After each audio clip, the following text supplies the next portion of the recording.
Dagupan City, Pangasinan. Mabuhay ang mga taga Pangasinan. Ang lahi namin dyan po nagmula. Mother at father ko po taga Pangasinan. Yung tatay ko ay taga Bulinaw at ang aking namang ina ay taga Bani, Pangasinan. Yan, magkapit-bahay sila, nagligawan. Kaso yung rally nila, mga recruit nila, nilang NPA. AFP kasi bulok na boss buds. Walang silbi leader na AFP, inutil at walang silbi. Hindi naman po. Ang lagay marami po dyan disgusted na rin. Kaya lang wala silang magawa, di ba? Ang mga militar po obey first before you complain. Kaya yung mga retired na, yung pwede nang mag-isip para sa kanila, wala na sa chain of command. Yan, dami pong nag-ano, di ba? Ang aga ng live ni Boss Badong para makarami po tayo. Mamayang tanghali, meron ulit. Blessed Sunday, Boss Buds. Ay, Sunday pa lang ba ngayon? Ganyan ang utak ng mga banga government, yung walang kalutasan ng problema kasi gusto nila mamomroblema sa susunod na administrasyon. Good morning, Boss Badong. Shoutout, sir. Ayan, shoutout sa iyo, Sorina Jabala. Libra PHC, Sorina. Sorina, patapos na nga eh. Ganun ba, Sir Jake?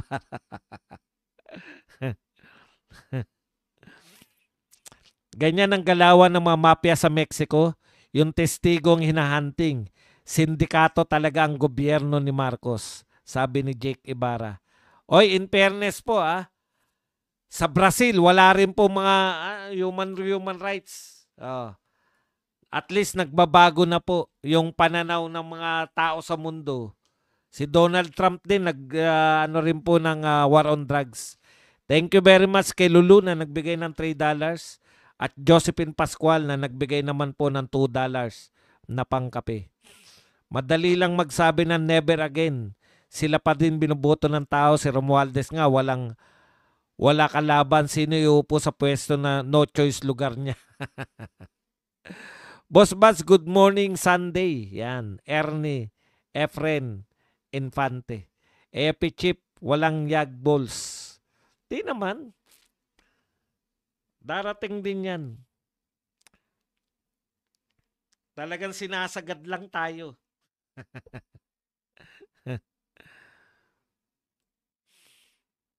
O, comment po kayo. Joanne El Caldre.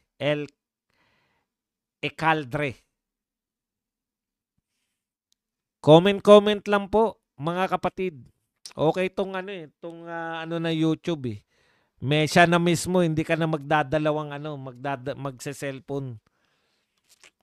May patayo na kagad at saka may pahalang. Mamimili lang kayo. Laking sampal kay BBM na tinawag siya pero si Tatay Digong ang nasa video. Correct, ang dami pong video doon na yung kausap niya si Bolkiah, 'di ba? Sultan Bolkiah. Inakay ng Indonesian president. Palayo sa kanya.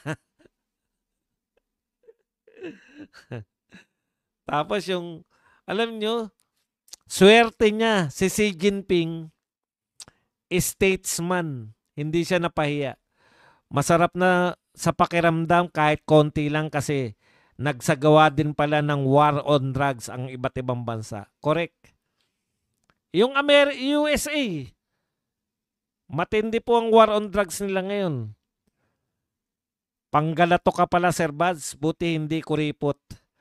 Hindi po ako panggalatok. Ilocano tsaka Bulinaw. Yung Bulinaw po kasi may sariling salita eh. Jake Ibarra, inilayo agad nung kasama ni Sultan Bolkiah kay Marcos Jr. Kinabahan yata baka madukutan. RB Elms, why? It's because. Sir Efren Infante, sir, good morning. Henry Cortez, Boss Buds, kung nasa Maynila lang ako, maski senior na, sasali ako sa rally para maalis na yung mga bangag na Pangulong Kawatan. Yan po si Henry Cortez. Cool ka lang dyan, nood ka lang. Kinakailangan natin ang boto ninyo. sa 2028. Dati yung 1,000 noon, dami nang nabibili. Ngayon, halos ilang piraso na lang, nakakalungkot. Alam niyo po, namamalengke ko noon pang 1 linggo nung bago lang kami mag-asawa sa palengke po ng Santa Maria.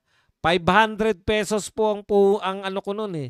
May bigas na, may 100 lang po ang baboy, 75 lang po ang manok.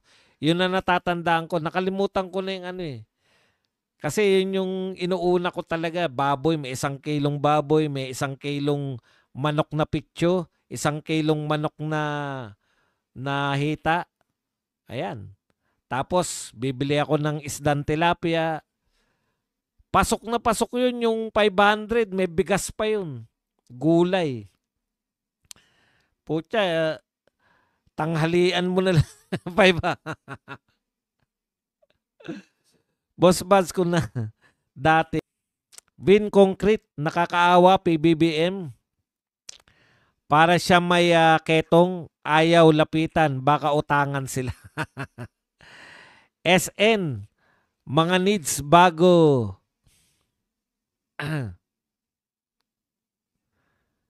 Makaalis ang eroplano, submit sa CAAP, plane details, pilot details, flight destination, etc. O, kita nyo na? CAAP ba yun yung nagpapalis dyan? Yan dapat unahin na yan. Imbestigahan nyo yan. Bakit pinalalabas yun? Ito ang effect na ginutom ni PRRD mga general panahon niya. Anong ginutom pa ba yun? Dinoble na nga ang sweldo nila. Gutom pa ba ang tawag doon? Hindi ko maintindihan kung paano po. Baka ginutom sa dugas. Ngayon, nagtatakaw ng mga kurakot. Ayaw nila bumalik. Sino man Duterte, magugutom na naman sila. Ang daming revelation ni Marcoleta ng Friday sa programa niya sa Ganang Mamamayan. Naku, nakalimutan ko palang panoorin. May huli idol ang buhaya, magagalit ang DNR. Correct. Bawal nga pala, endangered species. Kung hindi mapakulong si BBM o Tambaluslos, pwedeng tawagin natin sa history na perfect robbery sa Pilipinas.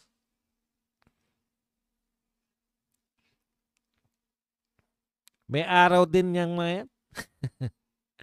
Ping Lacson, pinakamalaking problema ba ng bansa ang notaryo? Hindi, may gustong gawin eh, si Ping Lacson. Naunawaan ko yung gusto niyang gawin. Alam niyo naman, di ba? Kahit po naniniwala tayo o hindi, malaki po yung nakatatak na sa kanya yung kuratong baleleng, di ba? Oh, yun po yun. Hindi po natin sinasabi na guilty siya ron o kung ano pa man. Pero syempre, lalo na po sa mga militar at polis. Alam niyo na ibig ko sabihin. Baka hindi niya naman sinasadya. Gusto niya talagang mapadalo si Gutesa kaya niya hinahanap. Pero ang epekto nun sa mga pangkaraniwan tao iba Di mo masisi ang EP kasi busog ang leader nila kasi nila. Lalo na si Brownie.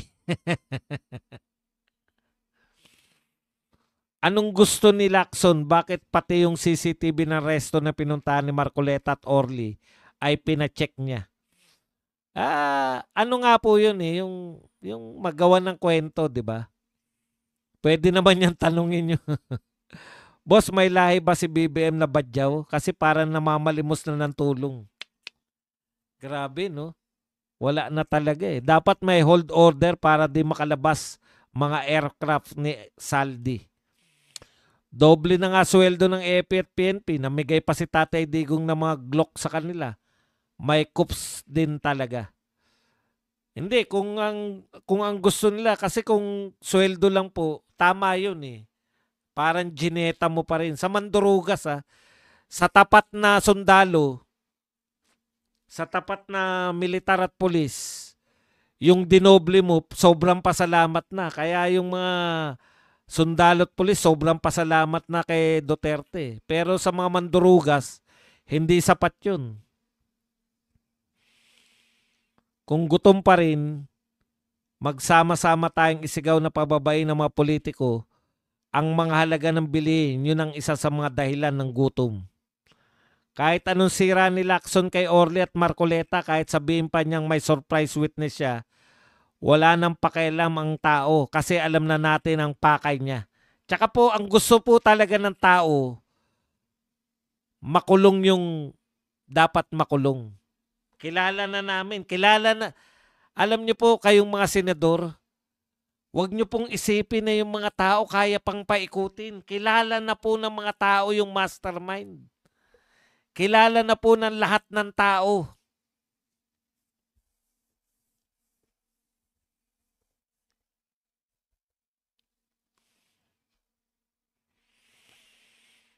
Do dinoble ang sweldo ng police soldiers pero natigil po sa panahon niya ang pasalubong at pabaon sa mga general. Sir, yan po yung kurakot ng general.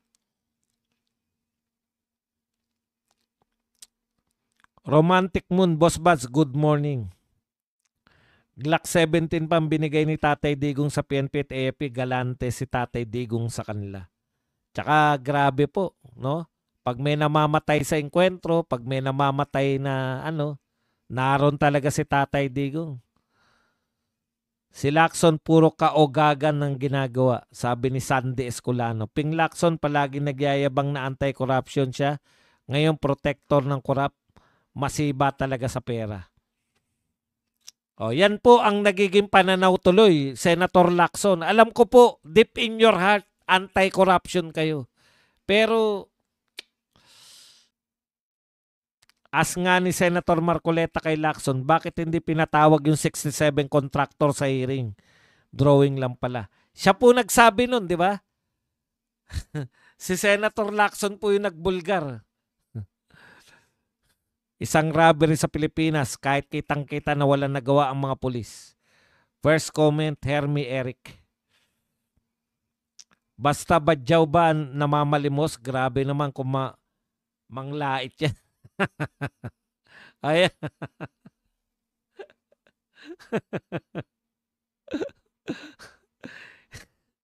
Mag-ingat po tayo sa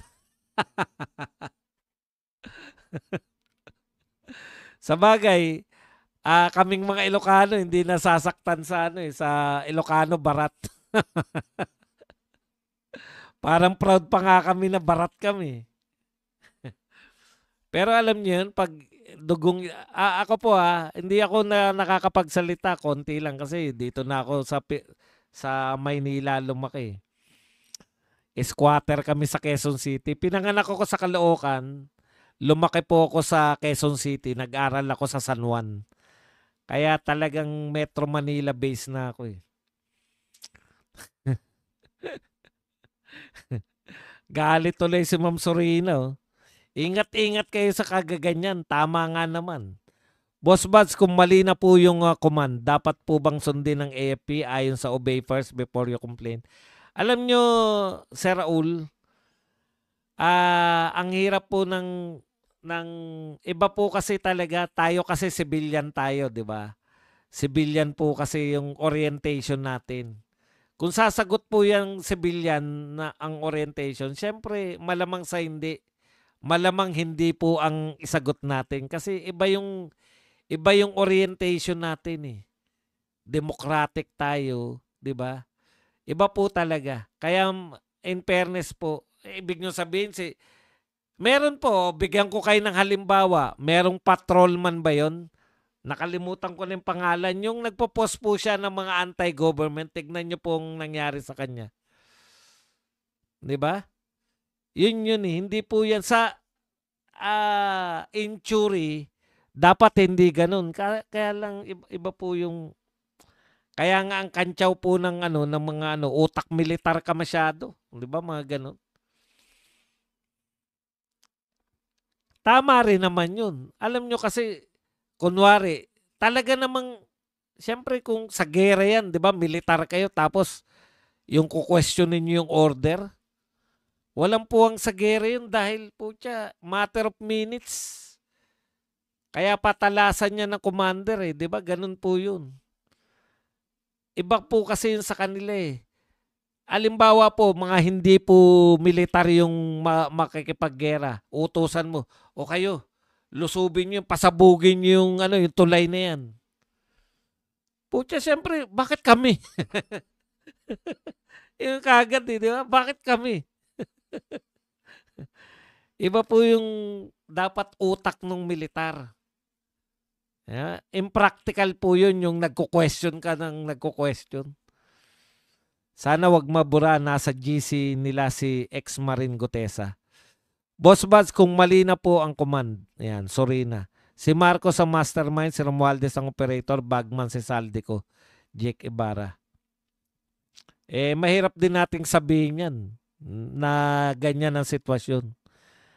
Kinakailangan natin ng ebidensya. Ito kasi ang problema ng mga ang dami pong nag-iimbestiga.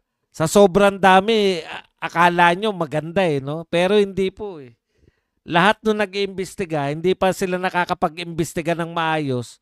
Sinasabi na kagad nila na hindi uubra yung mga testigo na to.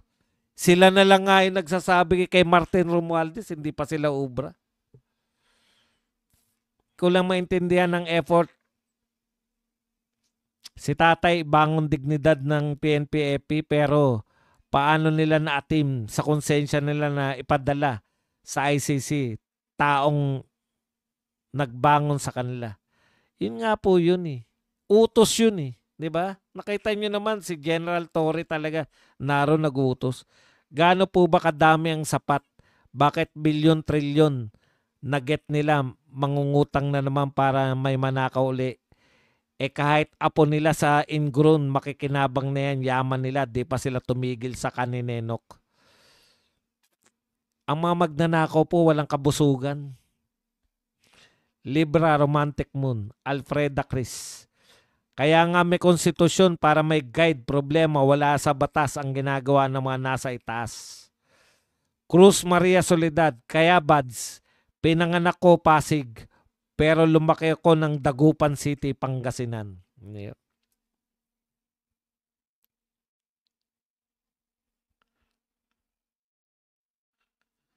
Boss Bads, naglalaway na sila iupo si Martin Romualdez sa 2028 para i-laundry nila ang basurang pera nila.